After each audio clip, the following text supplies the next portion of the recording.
Hello guys, welcome to Trading Doctor. Today we will discuss about forex trading.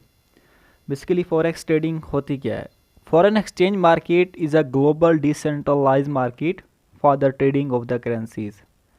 Basically जो forex की market होती है ये क्या होती है? डिसेंट्रलाइज मार्केट होती है और इसमें क्या करते हैं हम ट्रेडिंग करते हैं। फर्स्ट ऑफ ऑल तो हमें ये समझना होगा कि डिसेंट्रलाइज बेसिकली करेंसी होती क्या है। There are two types of currencies in the world. इस दुनिया में दो तरह की करेंसीज होती हैं, एक होती है सेंट्रलाइज करेंसी, एक होती है डिसेंट्रलाइज करेंसी। सेंट्रलाइज करेंसी कौन सी होती है? फॉर एग्जांपल के अगर आप इंडिया से हैं या पाकिस्तान से हैं, अगर हम जैसे हम पाकिस्तान से हम अपनी पाकिस्तानी करेंसी को न्यूजीलैंड में लेके जाते हैं या ऑस्ट्रेलिया में लेके जाते हैं या यूरोपियन किसी भी कंट्री में या सऊदी अरेबिया या दुबई में लेके जाते हैं, वहाँ पे कोई चीज़ परचेज़ करते हैं तो बिल्कुल भी हम परचेज़ नहीं कर सकते, क्योंकि वो सिर्फ एक स्पेसिफ़िक रीजन, एक स्पेसिफ़िक कंट्री के लिए उसकी जो वर्थ है, वैल्यू है, ना कि पूरी दुनिया के लिए। इसलिए ऐसी करेंसी जिसकी वर्थ एक स्पेसिफ़िक रीजन के लिए हो या एक स्पेसिफ़िक कंट्री के लिए हो, उसको कहते हैं सेंट्रलाइज करेंसी। ठीक है। और जो डिसेंट्रलाइज करेंसी होती है वो क्या होती है? उसमें क्या करते हैं, आप पूरी दुनिया से उस करेंसी से क्या कुछ भी प्रोडक्ट परचेज कर सकते हैं। इसकी एग्जांपल आप ऐसे ले लें कि जो हमारे पास डॉलर्स होते हैं वो क्या है, वो हमारे पास डिसेंट्रलाइज करेंसी है। अमेरिका का जो डॉलर है, यूएसडी डॉलर, वो क्या है, वो डिसेंट्रलाइज करेंसी है। इसलिए फॉरेक्स की मार्केट में जो भी ट्रेडिंग होती है, जो भी हम चीज़ें वहाँ पे परचेज करते हैं, कुछ भी करते हैं, उससे हम क्या कर सकते हैं, डिसेंट्रलाइज वे से वो हम सारी करते हैं। आप डॉलर को सऊदी अरेबिया में लेके जाएं, आप पाकिस्तान में लेके जाएं, आप इंडिया में लेके जाएं, आप न्यूजीलैंड में लेके जाएं, आप दुबई में लेके जाएं, इवन जो भी यूरोपियन कंट्रीज़ हैं या उनमें लेके जाएं, आप वहाँ पे क्या उससे कोई भी चीज़ परचेज़ कर सकते हैं। अब आपके माइंड में एक क्वेश्चन ज़रूर आ रहा होगा कि सिर्फ यूएसडी अमेरिका का जो डॉलर है वो ही डिसेंट्रलाइज क्यों है?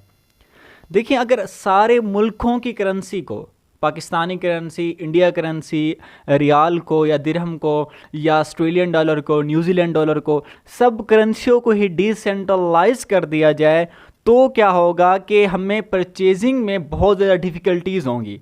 ठीक है। हमें अगर न्यूजीलैंड से कुछ लेना है या ऑस्ट्रेलिया से कुछ लेना है, फिर वो डिमांड करते हैं कि हमारी करेंसी पे आप मतलब कि चीज़ें परचेज़ करो, या अमेरिका से लेते वो हमारी करेंसी पे परचेज़ करो। अगर हम अपनी कोई भी चीज़ इंपोर्ट करते या एक्सपोर्ट करते तो हम बोलते कि हमें पाकिस्तानी करेंसी में इंपोर्ट एंड एक्सपोर्ट करो। तो इन सारी मतलब कि चीज़ों का कंक्लूजन एक ही था कि दुनिया में कोई एक वाहिद करेंसी ही होनी चाहिए, दुनिया में एक ऐसी करेंसी होनी चाहिए जो पूरी दुनिया में उसका क्या कर सकें, हम उस पर ट्रेड कर सकें। इसलिए यूएसडी मतलब यूएसडी जो है वो इस टाइम क्या है, मतलब कि डिसेंट्रलाइज करेंसी है। वहाँ से हम क्या कर सकते हैं, ओवरऑल वर्ल्ड में क्या कर सकते हैं, ट्रेडिंग कर सकते हैं।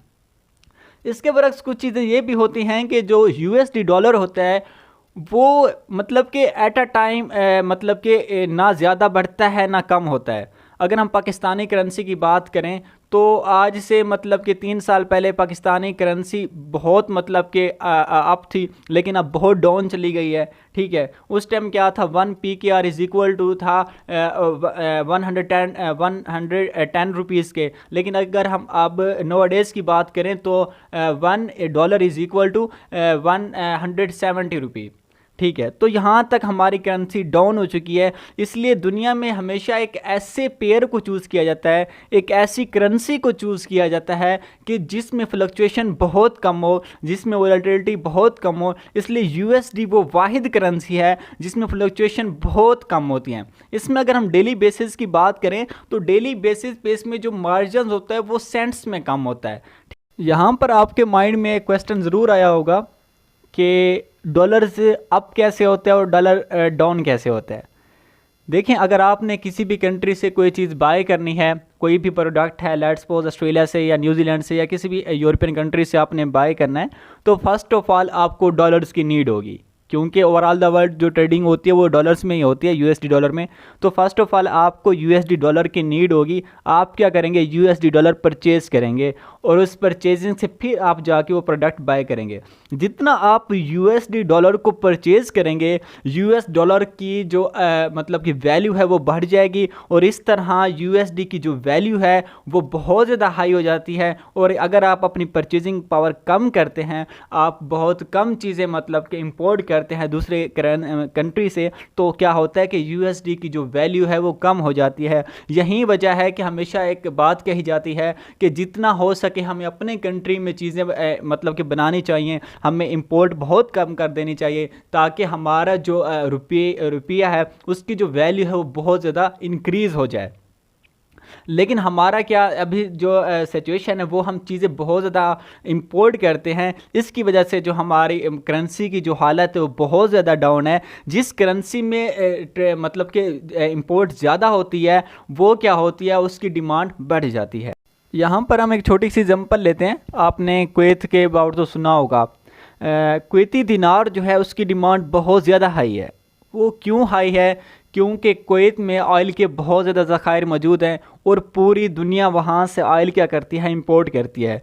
यही वजह है कि कुवैती दिनार की जो वैल्यू है, कुवैती दिनार की जो डिमांड है वो बहुत ज़्यादा हाई है, क्योंकि वहाँ दुनिया वहाँ से ऑयल क्या करती है, इंपोर्ट करती है। इस दुनिया में तीन तरह की मार्केट्स हैं जहाँ पर आप क्या करते हैं, ट्रेडिंग कर सकते हैं। There are 3 types of market where we are trading. First of all जो होती है वो कौन सी होती है, इक्विटी मार्केट।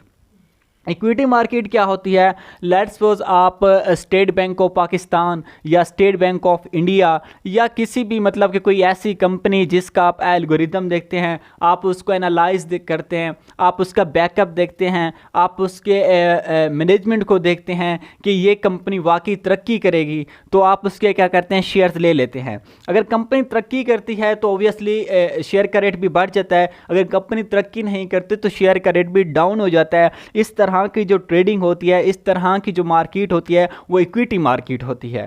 ठीक है, इसमें बहुत ज़्यादा वॉलेटिलिटी भी होती है और इसमें प्रॉफिट्स भी बहुत ज़्यादा होता है। अगर इसमें आपको मतलब कि 10% ड्रॉ डाउन होता है तो कभी 10% आपको प्रॉफिट भी होता है, 15% भी प्रॉफिट होता है, 20% भी प्रॉफिट होता है और इसका ड्रॉ डाउन भी होता है और काफ़ी रिस्की मार्केट होती है। लेकिन इसमें भी तो आप मतलब कि शॉर्ट टर्म में काफ़ी प्रॉफिट अर्न कर सकते हैं। सेकंड पर जो हमारे पास मार्केट होती है वो कौन सी, वो कमोडिटीज़ की मार्केट होती है। कमोडिटीज़ में क्या होता है, सिल्वर होता है, गोल्ड होता है। ठीक है, यहाँ पर हम छोटी सी एग्जांपल लेते हैं कि अगर हम देखें कि 3 साल पहले पाकिस्तान में गोल्ड का रेट क्या था। अगर हम 3 साल पहले की बात करें तो पाकिस्तान में जो गोल्ड का रेट था वो 60 to 70,000 के नियर अबाउट था। ठीक है, अगर हम आज गोल्ड की बात करें तो पाकिस्तान में 1,20,000 के नियर अबाउट है। कि अगर उस टाइम जिन लोगों ने गोल्ड लिया था तो वो आज प्रॉफिट में हैं। तो ये मार्केट्स जो होती हैं गोल्ड, सिल्वर और उसके अलावा मतलब कि आयरन वगैरह, ये सारी किस में आ जाती हैं, कमोडिटीज़ में आ जाती हैं। उसके बाद थर्ड नंबर पर जो मार्केट होती है, जो आज का हमारा टॉपिक भी है, फॉरेक्स की मार्केट। फॉरेक्स में बेसिकली क्या होता है कि फॉरेक्स की मार्केट में हम जो भी ट्रेडिंग करते हैं वो डिफरेंट करेंसीज़ के पेयर्स के दरमियान ट्रेडिंग करते हैं। लेट्स सपोज यूरो का यूएसडी के साथ पेयर, यूरो का मतलब कि न्यूजीलैंड के डॉलर के साथ पेयर और यूएसडी का मतलब न्यूजीलैंड डॉलर के साथ पेयर। डिफरेंट करेंसीज़ के पेयर्स के दरमियान जो ट्रेडिंग होती है वो फॉरेक्स ट्रेडिंग होती है। और इसमें क्या होता है, आपको जो मतलब कि अपनी अगर आपके पास इंडियन रुपी हैं या आपके पास पीकेआर रुपी है, आपको फर्स्ट ऑफ ऑल आपको क्या कराना होता है, अपनी करेंसी को एक्सचेंज करवाना होता है यूएसडी में, क्योंकि आप वहाँ पर जो ट्रेडिंग करते हैं फॉरेक्स की मार्केट में वो सारी की सारी ट्रेडिंग यूएसडी की फॉर्म में होती है। ठीक है, अगर आपके पास रियाल है, दिरहम है, पीकेआर है, जो भी है इवन, ठीक है, आपको फर्स्ट ऑफ ऑल आपको अपनी अमाउंट एक्सचेंज करवाना होगी यूएसडी में, देन आप क्या करेंगे, आप फॉरेक्स की मार्केट में ट्रेडिंग करेंगे। आपने हमेशा एक बात याद रखनी है, आपने चाहे तीनों मार्केट्स जो मैंने आपको अभी बताई हैं, इक्विटी मार्केट हो या कमोडिटीज़ की मार्केट हो या फॉरेक्स की मार्केट हो, आप इनमें जो भी आपने ट्रेडिंग करनी है, एक चीज़ का बहुत ख्याल रखना है कि जो अमाउंट आपने इसमें इन्वेस्ट करनी है ना उसमें ये हो कि वो आपने ना किसी से उधार लें, ना आप वो एक कोई ऐसी अमाउंट यूज़ करें जो आपकी बहुत ही इम्पोर्टेंट रकम हो, जिसको खोने के बाद आप मतलब कि अनकॉन्शियस ना हो जाएं। तो आपने ऐसी कोई भी गलती नहीं करनी, आपने अपनी वो अमाउंट यूज़ करनी है जिसको खोने के बाद आप कॉन्शियस रहें, आप उसको बर्दाश्त कर सकें। तो बेसिकली ये फॉरेक्स की मार्केट, इक्विटी मार्केट, कमोडिटीज़ की मार्केट एक समंदर है। इस समंदर में 80% लोग क्या हैं डूब जाते हैं और 20% लोग ही इस समंदर में तैरते हैं। और वो कौन से लोग होते हैं? वो बेसिकली वो लोग होते हैं जो चीज़ों को एनालाइज करते हैं, जो चीज़ों को समझते हैं, जो चीज़ों का बैकअप देखते हैं, जो उनको टाइम देते हैं, नॉलेज गेन करते हैं। अक्सर लोग फॉरेक्स ट्रेडिंग को सट्टाबाज समझते हैं कि यहाँ पे तुक्का होता है, लग गया तो ठीक है, वरना मतलब कि इसमें डूब जाना होता है। ऐसी कोई बात नहीं होती। अगर आप डॉक्टर बनते हैं, डॉक्टर बनने के लिए भी आपको 6 से 7 साल लगते हैं। अगर आप पायलट बनते हैं, पायलट बनने के लिए भी आपको 5 से 6 साल लगते हैं। अगर आप एक लॉयर बनते हैं आप तब भी आपको 5 से 6 साल लग जाते हैं। लेकिन जब ट्रेडिंग की बात आती है, ट्रेडिंग की जब भी बात है, आप क्या करते हैं कि आज आपने किसी से सुना कि हम ये ट्रेडिंग होती है, आप फर्स्ट ऑफ ऑल डिपॉजिट करते हैं और लाइव मार्केट में स्टार्ट कर देते हैं ट्रेडिंग करना। ठीक है, जब आपके पास ना नॉलेज होगा, ना आपके पास उन चीज़ों का एल्गोरिथम होगा, ना आपके पास कोई पोर्टफोलियो होगा, आपके पास जब कुछ भी नहीं होगा तो at the end of loss ही करेंगे।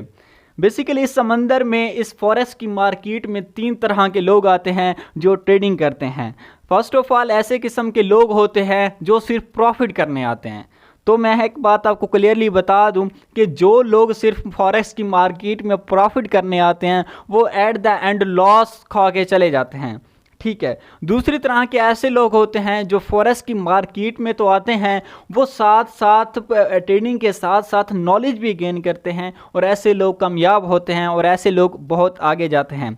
तीसरी तरह के वो लोग होते हैं जो मार्केट से रिवेंज करते हैं, जो मार्केट पर गुस्सा निकालते हैं कि मैं आज यहाँ से गाड़ी के पैसे निकाल के जाऊँगा, मैं यहाँ आज बंगले के पैसे निकाल के जाऊँगा, मैं आज मार्केट को छोड़ूंगा नहीं, मैं ये कर दूँगा, मैं वो कर दूँगा। तो एट द एंड ऐसे लोग मुंह की खाते हैं और वापस लॉस करके चले जाते हैं। तो फर्स्ट ऑफ ऑल हमें इन सारी चीज़ों को एनालाइज करना है, हमें नॉलेज गेन करना है, हमें चीज़ों को समझना है, हमें बैकअप देखना है। तो ये सारी चीज़ें क्या करनी है, हमने पहले गेन करनी है, उसके बाद हमने क्या करना है, हमने ट्रेडिंग करनी है। ठीक है, फॉरेक्स की मार्केट में बेसिकली आपको छोटी से छोटी माइनर से माइनर चीज़ों को भी देखना होता है। अगर आप यूरो यूएसडी पे लेट्स सपोज ट्रेडिंग कर रहे हैं, उनके पेयर्स के दरमियान ट्रेडिंग कर रहे हैं, तो आपको एक चीज़ समझनी होगी कि उस कंट्री को भी देखना होगा, उसकी नेशनल पॉलिसीज़ को भी देखना होगा कि हाँ आज कोई न्यूज़ तो नहीं है कि अगर आज यूरो या यूएसडी पे कोई न्यूज़ है या उसकी नेशनल पॉलिसीज़ ने वहाँ पे कोई न्यूज़ किया है जिसका इम्पैक्ट उसकी करेंसी पे पड़ा है, तो तब मार्केट बहुत वोलेटाइल हो जाती है, तब मार्केट में बहुत फ्लक्चुएशंस पैदा हो जाती हैं। तो आपको इन चीज़ों का ख्याल रखना होगा, आपको हर तरह से देखना होगा कि जो आप पैसा लगा रहे हैं उसके लिए आपको नॉलेज गेन करना होगा। तो जब आप ये सारी चीज़ें आप में आ जाती हैं तब मैं आपको 100% श्योरिटी के साथ कहता हूँ कि प्रॉफिट करना मुश्किल बात नहीं है। ठीक है, फर्स्ट लर्न देन अर्न। पहले चीज़ों को आप समझें, पहले चीज़ों नॉलेज को गेन करें और उसके बाद आप फॉरेक्स की मार्केट में खुल के अर्न करें।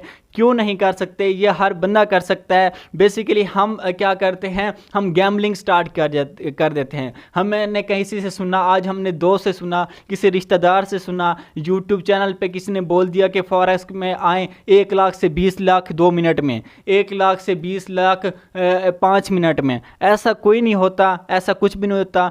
जो लोग आपको ये चीज़ें बताते हैं उनके पास 10 साल का 15 साल का एक्सपीरियंस होता है, वो अपने एक्सपीरियंस की वजह से बोल रहे होते हैं। देन तो हम उनकी बातों में बोलते हैं कि नहीं यार मैंने अभी बस डिपॉजिट किया और अभी मैंने मार्केट में आग लगा देनी है, मैंने छक्के कर देने हैं। ऐसा कुछ नहीं होता। फर्स्ट आपको लर्न करना होता है, देन आप अर्न करते हैं। ठीक है। उसके बाद क्या होता है, अभी मैं आपको कुछ प्लेटफॉर्म्स के अबाउट बताऊंगा कि जहां पर आप ट्रेडिंग कर सकते हैं, फॉरेक्स की मार्केट को ज्वाइन कर सकते हैं। अगर आप पाकिस्तान से या इंडिया से हैं तो मैं कुछ प्लेटफॉर्म आपको बताता हूं। एक ऑक्टेफएक्स है, सीएमसी प्राइम, एक्सएनएस, इंटरेक्टिव ब्रोकर और आईजी ऐसे प्लेटफॉर्म है जहां से आप इनको ज्वाइन करके फॉरेक्स की मार्केट में प्रॉफिट अर्न कर सकते हैं। और इसके अलावा इंशाअल्लाह हम नेक्स्ट वीडियो में इन सब मतलब के प्लेटफॉर्म्स को डिस्कस भी करेंगे और आपके साथ ज्वाइन भी आपको करवाएंगे कि कैसे इनको ज्वाइन करना है, कैसे प्रॉफिट गेन करना है। ठीक है, तो हमारी नेक्स्ट वीडियो देखने के लिए हमारे चैनल को ज़रूर सब्सक्राइब करें और बेल आइकन को प्रेस कर दें। So good.